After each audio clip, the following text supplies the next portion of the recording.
안녕하세요. 당뇨를 이기는 사람들의 당의사입니다. 당뇨를 가지고 있으면 당 관리가 중요하잖아요.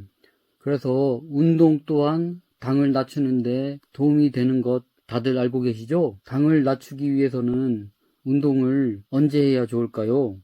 그것은 바로 식사 후에 운동을 하는 것입니다. 자, 오늘은 운동에 대해서 이야기하겠는데 운동을 좋아하는 분들은 고민이 되지 않겠죠? 하지만 저처럼 운동을 싫어하는 분들은 운동을 한다는 것이 쉽지만은 않은 일입니다. 또한 직장 생활을 하면서 운동을 한다는 것도 쉽지만은 않은 일이죠. 왜냐하면 우리는 바쁘게 세상을 살고 있잖아요. 운동이 건강에 좋은 거 정말 다들 알고 계시죠. 그런데 운동을 시킨다고 정말 할 수 있을까요? 저도 즐겁게 운동을 하면서 건강을 어떻게 관리를 할까 생각을 좀 해봤는데요. 댄스 동호회를 가입하고 거기서 댄스를 배우면 춤도 추고 건강도 챙길 수 있는 그런 생각을 좀 해봤습니다. 하지만 또 그 동호회에 또 들어간다는 것도 맘먹기가 쉽지가 않더라고요. 그래서 저는 대체 운동으로 시작한 것이 걷기 운동입니다. 여러분들도 오늘 이 영상을 끝까지 보시면은 반드시 운동을 할 수밖에 없게 될 것입니다. 제가 여러분들을 운동할 수 있게 만들어 보도록 할게요. 여러분들 운동을 식후에 하면 혈당이 떨어지고 건강도 좋아지는 거 다들 알고 계시죠? 하지만 운동하기가 마음처럼 몸이 따르지가 않잖아요. 그래서 오늘은 비밀병기라고 할 수 있는 특별한 운동을 이야기해 드리려고 합니다. 당뇨에 특히 좋다는 운동은 바로 계단 오르기입니다. 당뇨에 특히 좋은 운동, 그 운동은 바로 걷기입니다. 걷기, 뭐 누구나 다 하고 있는 거겠죠? 하지만 이 걷기 운동을 언제 하느냐가 중요하고 또 이 걷기 운동조차도 하기 싫어하는 사람들도 있습니다.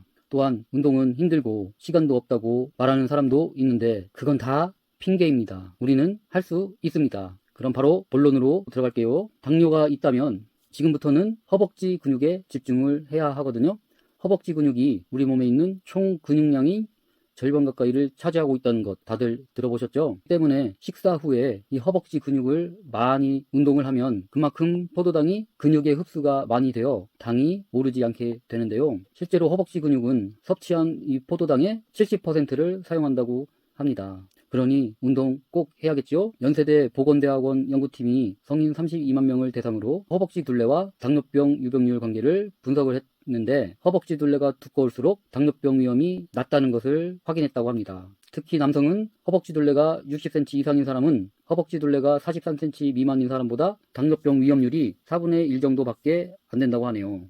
그럼 지금 바로 양손으로 허벅지 중간쯤을 한 바퀴 돌려서 측정해 보세요. 자, 어느 정도 되시나요? 이 허벅지를 측정을 해보셨다면 이 근육량을 키워줘야 하는데요. 저도 운동을 싫어하지만 요즘 들어 빼놓지 않고 걷기 운동을 하고 있습니다. 저는 만보기 어플을 이용해서 얼마나 걸었는지 확인도 하는데요. 걷기 운동은 준비할 것도 없고 바로 운동을 할 수 있으니 이보다 편하고 쉬운 운동은 없겠죠? 또한 이 걷기 운동을 계단을 이용해서 계단 걷기 운동을 하면 더 효과가 좋습니다. 계단을 오르고 또 오르다 보면 혈당도 내려가는 효과를 보게 됩니다. 그럼 걷기 운동이나 계단 걷기 운동은 일주일에 며칠을 운동을 해야 당뇨에 좋을까요? 당뇨 환자가 일주일에 5, 6회 정도 땀이 나게 운동을 할 때가 당뇨 치료에 효과가 가장 크다는 연구가 있는데요. 요즘 갈수록 서구화되는 이 식습관과 또 운동 부족 때문에 당뇨 환자들이 꾸준히 늘고 있는데요. 당뇨는 식습관이 문제이기 때문에 이 식습관을 바꾸는 것이 중요합니다. 당뇨 치료에 꾸준한 운동이 효과적이라는 것은 다들 들어보셔서 잘 알고 계시죠? 연세의대 김현창 교수와 식품의약품 안전평가원 신우영 박사의 공동연구팀이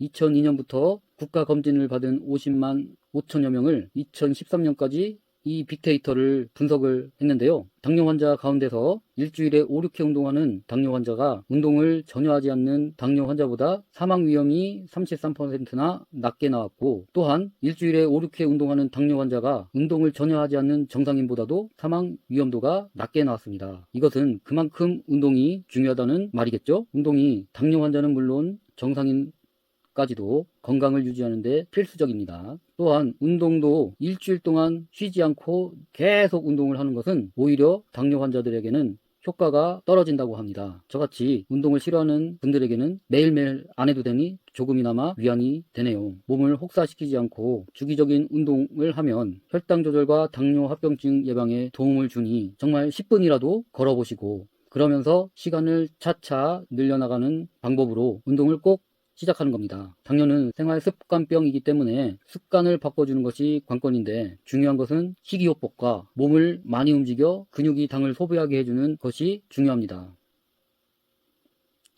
걷기 또는 계단 오르기를 5, 6회 꾸준히 하시면 정말 생활이 달라지고 병도 이길 수 있게 됩니다.